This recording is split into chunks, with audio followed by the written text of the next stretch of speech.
हिंसा मामले को लेकर के जहां हाईकोर्ट में सुनवाई हुई है। एडिशनल एडवोकेट जनरल दीपक सभरवाल का बयान सामने आया है। उन्होंने कहा आज हाईकोर्ट ने मामले को स्थगित किया है। मामले की अगली सुनवाई चीफ जस्टिस के समक्ष होगी। चीफ जस्टिस ही सुनते हैं स्वतः संज्ञान और पीआईएल के मामले। नूह में बुलडोजर एक्शन कानून के तहत हुआ है, ये बात उनकी ओर से कही गई है। देखिए, बुलडोजर एक्शन पर सवाल उठ रहे थे क्योंकि जिस तरीके से नूह हिंसा के बाद से बुलडोजर सामने आता है और एक के बाद एक ताबड़तोड़ कार्रवाई की जाती है, जो अवैध संपत्ति है उनको नष्ट करने का काम किया जाता है। ऐसे में अब ये बात सामने रखी गई है और कहा गया कि नूह में बुलडोजर एक्शन कानून के तहत हुआ है। तो ये हाईकोर्ट ने मामले को फिलहाल स्थगित कर दिया है।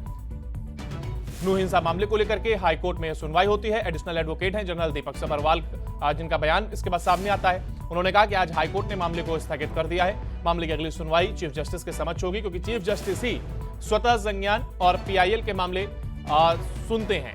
इसी के चलते अब चीफ जस्टिस ही इस मामले को सुनेंगे। आपको बता दें कि ये जो बुलडोजर एक्शन सामने आया था, इस पर स्वतः संज्ञान लिया गया था और इसी के चलते अब चीफ जस्टिस ही इस मामले को सुनेंगे।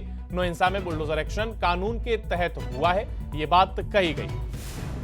अब अगली सुनवाई में देखना होगा क्या कुछ बात निकलकर सामने आती है। फिलहाल एडिशनल एडवोकेट जनरल दीपक सभरवाल का बयान सामने आया।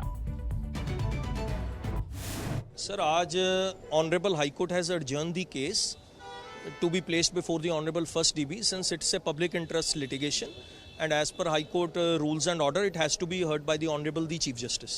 I think abhi date sir it will be updated by evening because as per high court rules and order the matter has to be heard by the honorable the chief justice because it is a public interest litigation. Karwai humne we have apprised the honorable court that state has duly followed the law, established procedure of law and it is not at all case of ethnic cleansing.